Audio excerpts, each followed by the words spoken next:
I moved into Willow Ridge Estates because I wanted peace. Quiet streets, trimmed lawns, predictable neighbors, a place where nothing ever happened. Yeah, that was my first mistake. My name's Daniel. I'm 32, freelance graphic designer, work from home, pretty introverted. I saved for years to buy this place. Small townhouse, corner lot, private driveway, attached garage. Nothing fancy, just mine. Everything was perfect for the first 2 months. Then she arrived. Her real name was Cynthia Lorington, but nobody called her that. Everyone just called her HOA Karen. You know the type. Late 40s, platinum blonde bob, designer sunglasses permanently glued to her face. Walked around the neighborhood like she was an elected official and a celebrity rolled into one. At first, I tried to be friendly. When she introduced herself as the HOA board president, I smiled and said, "Nice to meet you." Her smile never reached her eyes. "Oh, you'll be hearing from me," she said brightly. "I make sure everyone follows the... You hired a semi-truck to park in my driveway?" "Temporary measure," she said. "You've been violating HOA policy." I felt a chill crawl up my spine. "What policy?" "You run a business out of your home," she said smugly. "That violates residential use standards." "I'm a graphic designer," I said. "I sit at a computer." "Still a business." "And that justifies this?" She tapped her clipboard. "I'm issuing a compliance action. Until you provide proof that you've ceased commercial activity, access to your property will be restricted." "Restricted? How?" She gestured toward the truck, like she was presenting a prize on a game show. "This is illegal," I said quietly.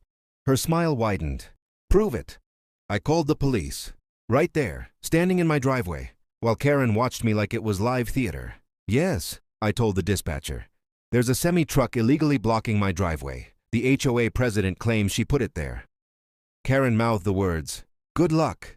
25 minutes later, a patrol car rolled in. Officer Martinez, calm, professional, already exhausted with life. He surveyed the truck, then turned to us. "Whose vehicle?" Karen raised her hand immediately. "I contracted the driver," she said proudly. "Temporary placement for community enforcement." Officer Martinez stared at her. "You hired a semi-truck to block someone's driveway?" "Yes." "Why?" "He's operating a business out of his home." Officer Martinez looked at me. "You running a chop shop in there?" he asked. "No," I said. "I make logos." Karen scoffed. "Income generation on residential property violates HOA statute." Officer Martinez raised a hand. "Ma'am, HOA rules don't override city law." Karen's smile faltered for the fur. "It started with small things. Mrs. Patel from across the street brought me coffee. I saw what happened," she said softly. "That woman is dangerous." Then Jason, the dad 2 houses down, stopped me while walking his dog. "She tried to fine me for having chalk drawings on my driveway," he said. "My kid's 7. More people started sharing stories. Karen towing vehicles, Karen issuing fake fines, Karen threatening foreclosure over garden gnomes, Karen entering backyards without permission. The HOA board? Silent. Turns out most of them had resigned. She was the only one left. A one-woman dictatorship with a clipboard. That's when I decided I was done being passive. I started documenting everything. Screenshots, recordings, photos, logs, every notice, every interaction, every threat. And then I discovered something.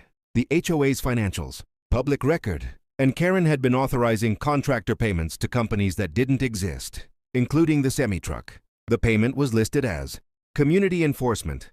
She banged on my door like she wanted it to come off the hinges. I started recording. When I opened it, she didn't even pretend to be polite. "You think you're clever?" she snapped. "Digging into records you're not authorized to access?" "They're public," I said calmly. "You're manipulating people against me." "You did that yourself." Her voice rose. "You are poisoning this community. And you're stealing from it." That word did it. Her face changed. Not anger anymore. Panic. "I don't know what you think you've discovered," she said sharply, "but you're playing with legal fire." "You used HOA funds to hire a truck to block my driveway," I said. "That's abuse of power." She leaned in close. "You have no idea who you're dealing with." I didn't flinch. "You're right," I said, "because if I did, you'd already be reported." She stormed off. 2 days later I got served, not with an eviction, not with fines, with a lawsuit. Karen was suing me for defamation, emotional distress, harassment, community disturbance. The court date was packed. Neighbors showed up, former board members, even Officer Martinez was there. Karen sat with her attorney, stiff as marble. My lawyer presented the evidence calmly. Illegal obstruction, abuse of HOA authority, financial misappropriation, harassment, retaliation, fabricated violations, unauthorized surveillance. Then came the payment trail.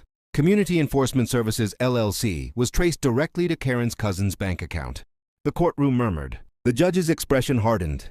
Karen's attorney requested a recess. Denied. Karen tried to speak. The judge shut her down.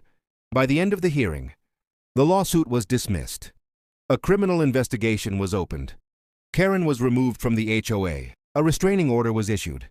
Restitution was ordered. Fines were imposed. Charges were pending. Outside the courthouse, neighbors hugged me. Not just for me, but for them. Because someone finally stood up to her. Weeks later, a new HOA board was elected. Transparent, fair, chill. They abolished half the ridiculous rules. Someone painted a mural on the community wall. A Semitruck, driving away, with the words, "This is not your driveway." I kept the photo framed. Because peace isn't just quiet. Sometimes, peace is earned.